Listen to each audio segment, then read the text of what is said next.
When I was 20 years old, my friend Chris and I were cycling across Mongolia. While struggling through the Gobi Desert one day, these amazing wild horsemen came galloping from over the horizon. They headed off to places that our bikes could never have gone. It inspired in me a dream to live the life of a nomad and ride a horse from Mongolia to the Danube. I never imagined what lay before me. Long nights alone menaced by wolves and thieves, impossible mountain passes, and the most extreme climate on earth. But I was driven on by an old nomad wisdom. To understand the wolf, you must put on the skin of a wolf and see through its eyes.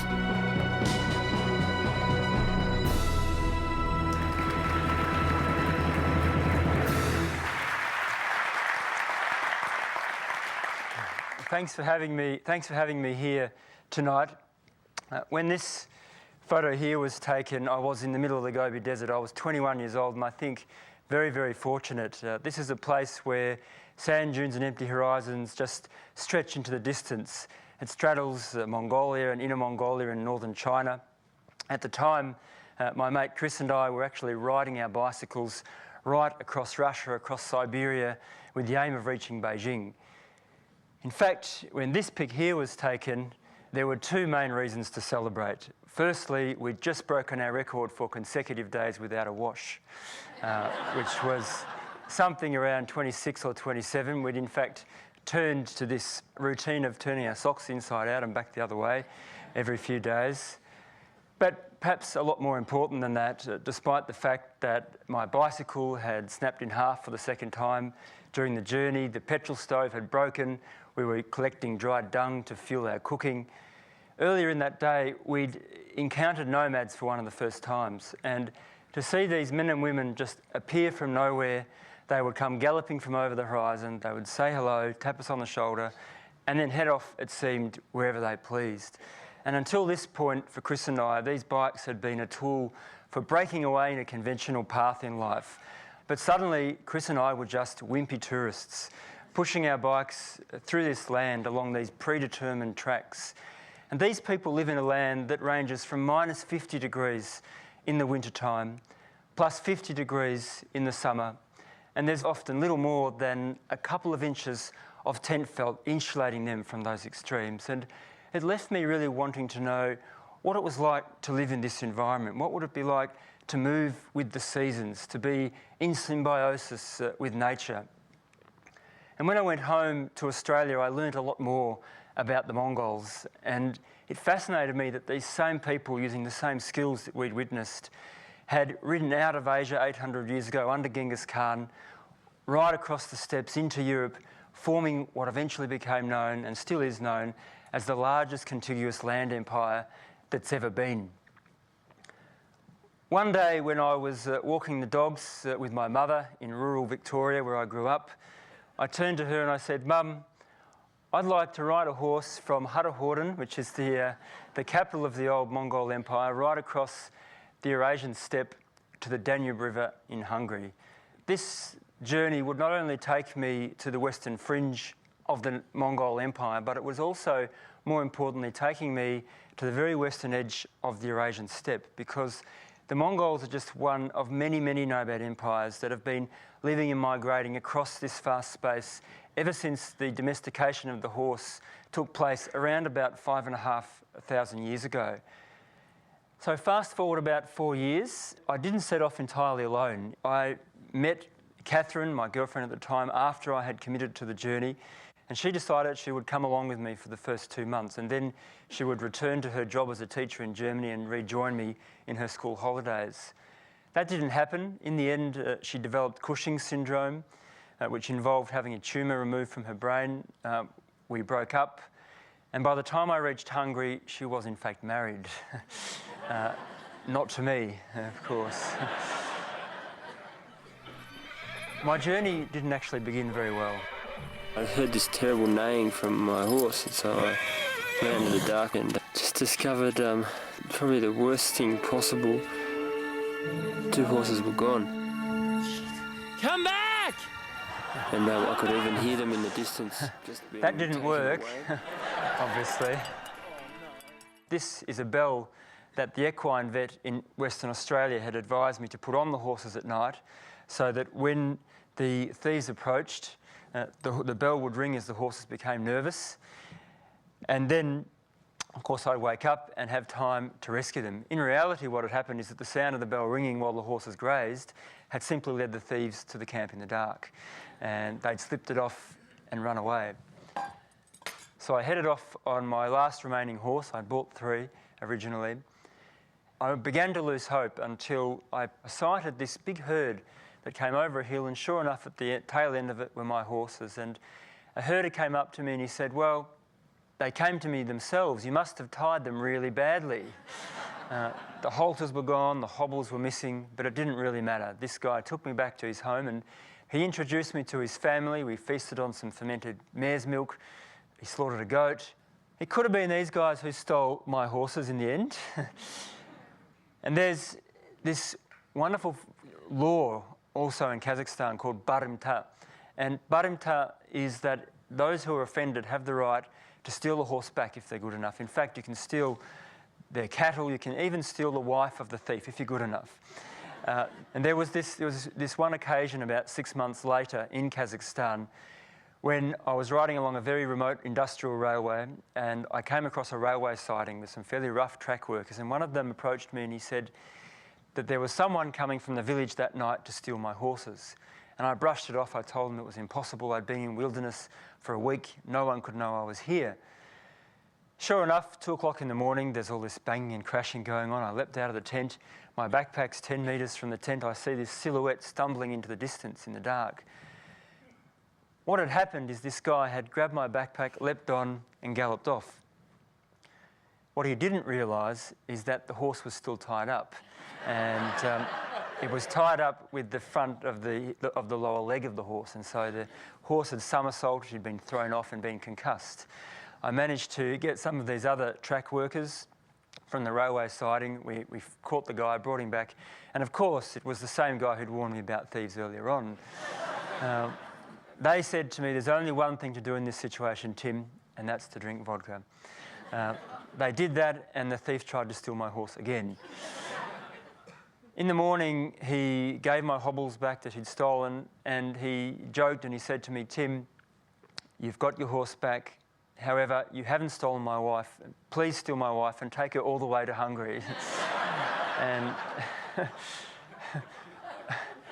I had great safety by camping with nomads, but the horses were starting to get hungry and go skinny because there wasn't enough grass within the vicinity of the camps to sustain their weight.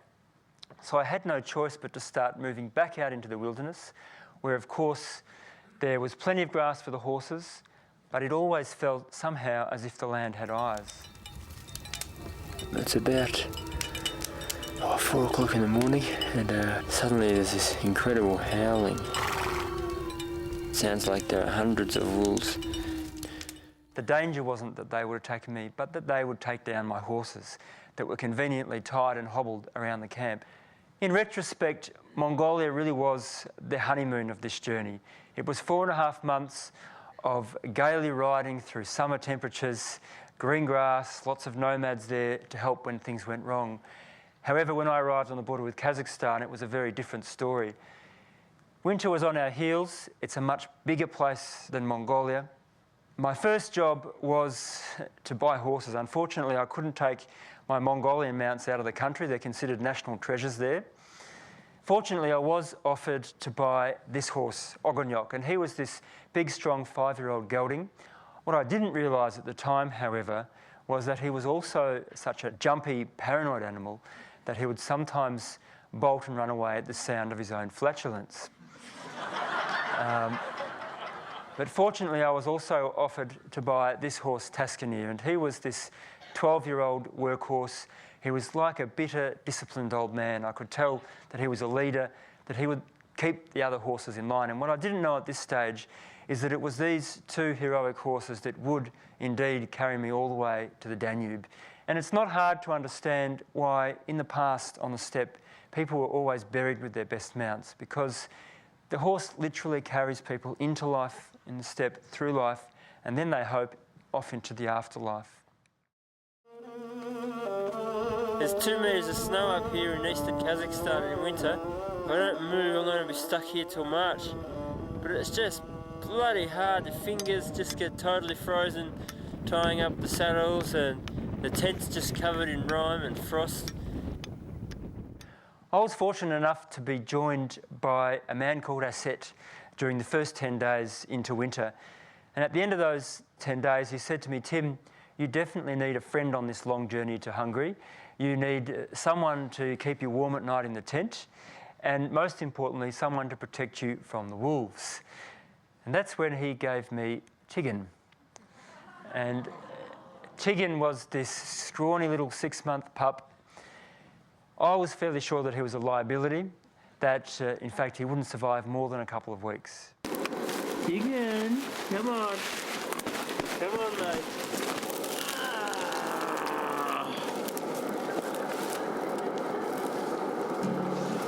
Hey, no.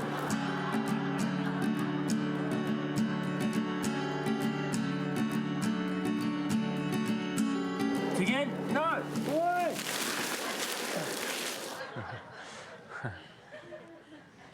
It took about a month to ride along the shores of Lake Balkhash. When this photo was taken, things were starting to get a little bit desperate. I'd headed out into a place called the Betpakdala. That translates to something like the hungry or the starving steppe. In fact, it was 2 days to Christmas. One of the horses had developed an abscess. There were storms coming in. The tent had begun to fall apart, and the GPS was malfunctioning, which meant that I was struggling to get accurate bearings with my compass to know where to go. I decided to self-evacuate to the nearest dot on the map, a place called Akbakai, a rather bankrupt gold mining village, and a very remote one at that. And the only people waiting for me were these 2 shadowy figures who took me back to their mud hut. And in the morning, this was the first thing I saw. This is Grisha and his mate Vitka. And they were the 2 terrible Russian alcoholics of Akbakai. A place they told me was known as the town that God had forgotten. But they said, "Tim, don't worry about it. We'll find you a wife. You're going to have a wonderful winter here with us." I headed off to find food and grain. There was none for the horses. I came back. They'd caught a couple of pigeons in a trap and boiled them up for Christmas dinner. And that night was one I'll never forget. I got stuck in Akbakai in the end for 3 months. In fact, I tried to leave 5 or 6 times. I left in a blizzard at one stage. The stove broke. I lost all my fuel. I turned back. I got the flu. Tigan was eventually stolen by some unemployed mine workers who were catching local stray dogs and pet dogs to eat just to survive. After 7 days, he was found. He was rescued by a friend of mine by duck. He was in fact revived, I'm told, in a sauna with raw eggs and vodka. 3 weeks later, he could walk again. But during this time, the people were getting really frustrated with me. They'd say, "Tim, what are you worried about? Sit back, relax, your time will come." And I'd look on the map and realise I'd hardly come a third of the way. In fact, I was months behind schedule. But eventually, it did dawn on me that there was some sense in what they were saying. They have this wonderful saying that if you ever have to rush in life, rush slowly. And sure enough, the snows did melt, and I had my opportunity to head off across the starving steppe. And to see this greenery come back was a wonderful sense of euphoria. Spring was a wonderful time of people coming out from hibernation. There were flowers, and it was time for the camels to start shedding their winter skins.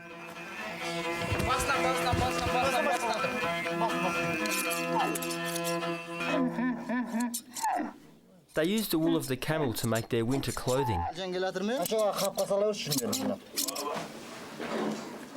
A single camel can also feed a family for months. When I left Akbakai, it was minus 15 degrees, but within a few weeks, it was already reaching 30 degrees by 9 o'clock each morning. That involved a total rethink of my routine. It involved saddling the horses up after sunset and trying to ride through the night until dawn before this great big fireball would re-emerge. It took about 14 months for me to cross Kazakhstan, by which stage I was fairly sure I'd been through the hardships and surely from here on things were going to get smoother. However, I was very wrong. In fact, when I arrived on the Russian border, the custom officials turned me back. I had inadequate papers for the horses. I went back to Kazakhstan, but the Kazakh immigration officials said that I had actually illegally exported the horses in the first place. Eventually made it back into Kazakhstan, where I spent 6 weeks trying to get a permit from Moscow, from Astana. And on the last day of my visa, I was successful. I got this wonderful fax which said that traveller Tim Cope can take his animals transited across Russia by saddle, and the dog Tigin, he can travel through Russia on his own 4 legs. I'd only just arrived in Russia, however, near the city of Astrakhan, where things went pear-shaped. Oh, you probably can't see me, but I can tell I can't see anything. I can't believe it. The horses have gone. Anyway, I was unpacking and the horses just bolted. We've been searching all over the steppe with the emergency services. Almost like an unbelievable nightmare. Everything I owned the whole trip has just disappeared into the night on the steppe. Within 30 seconds.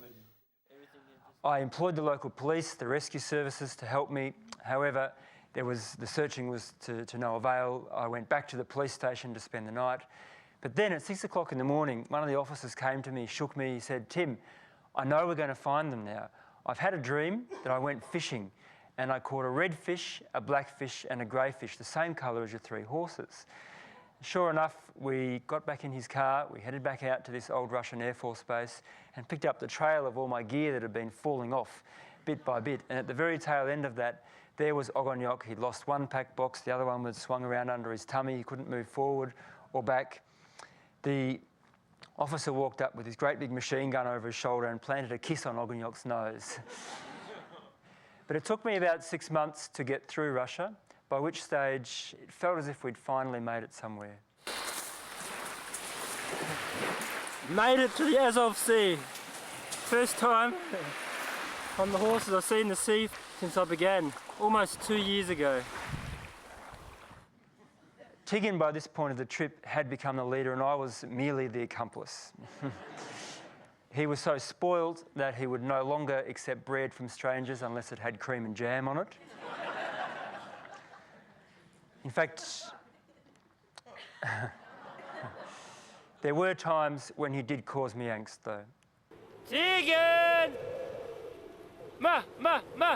Sometimes it's just bit for half an hour, but usually he just comes back. Tigin! Ma! This breed of dog is called a Tazi. They're renowned in Kazakhstan for not being afraid of wolves. Ma! That's one of the things I'm worried about the most.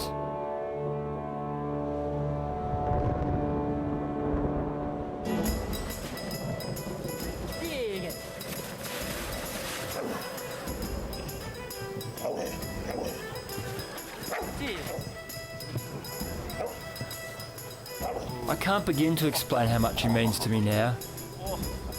He's become my best friend. By this stage of the journey, we were starting to emerge back into sedentary society, into Europe. We were in the Ukraine. And there were some interesting experiences I had that were very symbolic of the vast difference between the nomadic and the sedentary way of life. And there was one occasion when I arrived in a village, there was a very nice family who invited me in, and he led the horses towards the barn. And as they approached it, the horses pulled back in fright.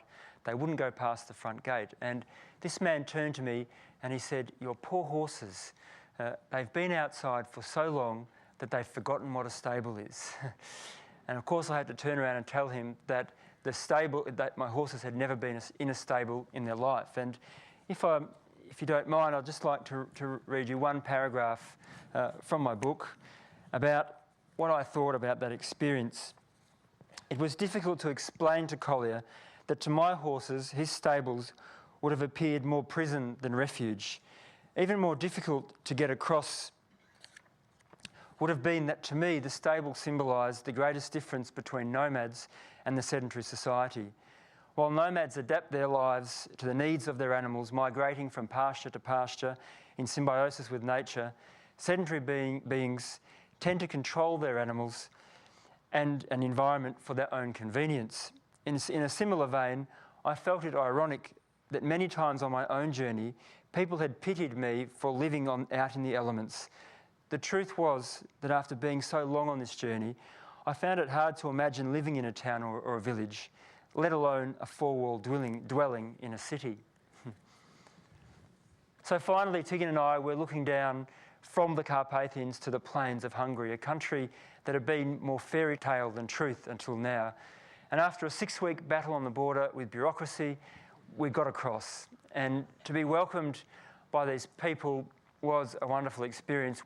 For these people, my journey had special significance because their ancestors, the Magyars, were also once nomads who came out of Asia, of where northern Kazakhstan, southern Siberia is today, across the Carpathians and created the nation of Hungary in the end of the 9th century. I'm introduced to Kossuth Lajos, who's famous in Hungary for reviving the art of horseback archery. He's dedicated his life to living by the ideals of the ancient nomad warrior, and he's got thousands of followers worldwide. It's awe-inspiring. He's able to shoot off 6 arrows in 12 seconds at a full gallop and hit the target every time. It was these warriors that demolished the feudal systems of Europe and paved the way for light horse cavalry that was to become the standard for European armies of the future. One of these archers, Tamash, came to me one day and he said, "Tim, we think you're crazy. If you'd been a Mongolian or a Hungarian, it would make more sense. But we can see in your heart and mind that you've become like one of us." And to hear those words to me was the crystallisation of the dream. I'd set off not knowing a soul, and for me, the prospect that there was 6,000 miles ahead where no one knew I existed, no one knew I was coming, that's what drove me in many ways to do this journey. For me, the measure of this journey was much more in the friendships that I made rather than the distance that I'd come or the time that it had taken. There were times on this journey when I really did have to let go of the reins and allow the journey to guide me. But there are other times, like when I was with Grisha and Vitka, that I had to pull the reins in very tight and ensure that it stayed on track. To give you an update, both Vitka and Grisha, I think, have perished. Vitka died of starvation, too much drinking alcohol, not enough food. And Grisha stumbled off one day to look for firewood and hasn't been seen, so I'm not sure what happened to him.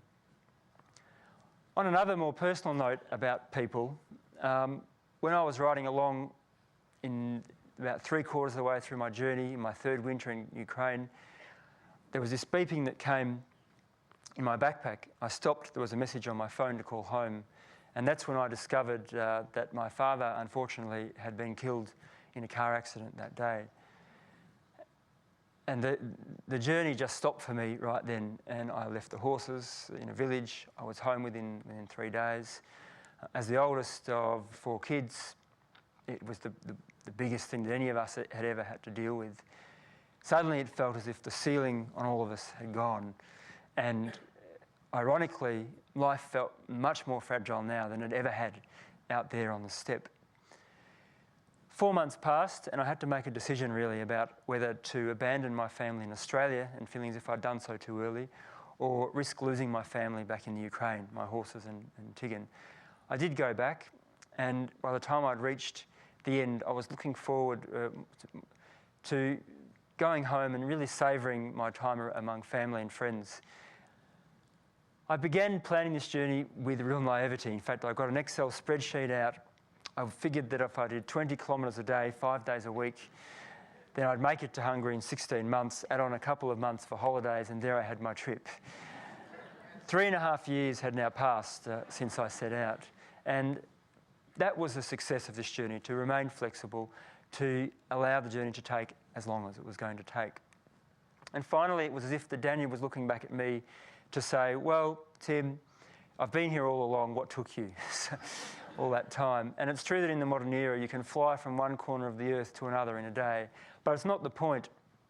Even in a world when all of the highest mountains have been climbed and you can see every inch of the planet from Google Earth, there's no substitute for getting out there, engaging with the world, having an adventure, learning about people, learning languages. And I don't think, if I hadn't have got in the saddle, I would never have been witness to this generosity of spirit, to this 5,000-6,000-year-old culture. After all, the destination in life only ever means something if you've been through a struggle, a journey to get there in the first place. So thank you very much.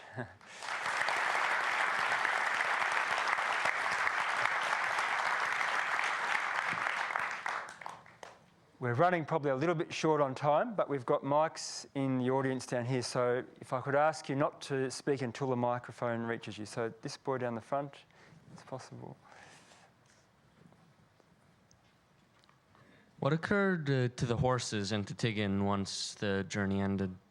It's a good question. At the end of the journey, I had to make a decision about what to do with them, and they'd become my family, literally. And I decided to give my horses to an orphanage. And this was the moment when I handed them over. It was an orphanage mostly for gypsy children, and they've since turned the old soccer oval into the running yard for the horses. That's actually the progeny of Tiggin up there that was also donated to the orphanage. I still get photographs and updates. In fact, I'm going to visit Hungary in a few weeks to see my horses. More difficult was Tiggin. There was never an opportunity to bring these horses home. It was just not possible. But Tiggin, it was going to cost $10,000. And at that time, he was still a Kazakh citizen. And to get him into Australia, he had to become an EU passport holder. And to do that, he had to live for 6 months in Hungary to become naturalised. So I left him behind. I'd get all of these stories from the farmer I left him to say that, oh, he's taken all the farm dogs and chased a rider for half a day. We're going to have to send a taxi to pick them all up. But eventually, 12 months passed, and I got a letter in the one day from AQUIS, from Australian Quarantine.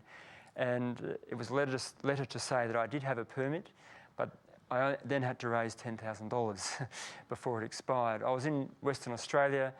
I managed to do some fundraisers, some events like this, and I raised the money within a week. So I got him in a taxi from Budapest to Vienna, from Vienna to Dubai, and eventually he flew into Melbourne. And there was no hesitation on his behalf when he came and greeted me. But Tiggin's become a real Aussie. He's begun herding up mobs of kangaroos into the local village where I've been writing the book for the last few years. In fact, just a few weeks ago, he gave birth to his first legitimate children.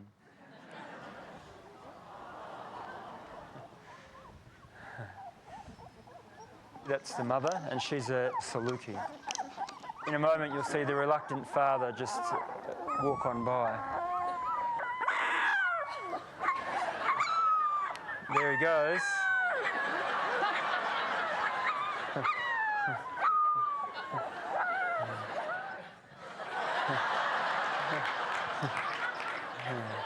I'd like to take this opportunity to thank you all for coming. Hopefully see you out adventuring someday. Thank you.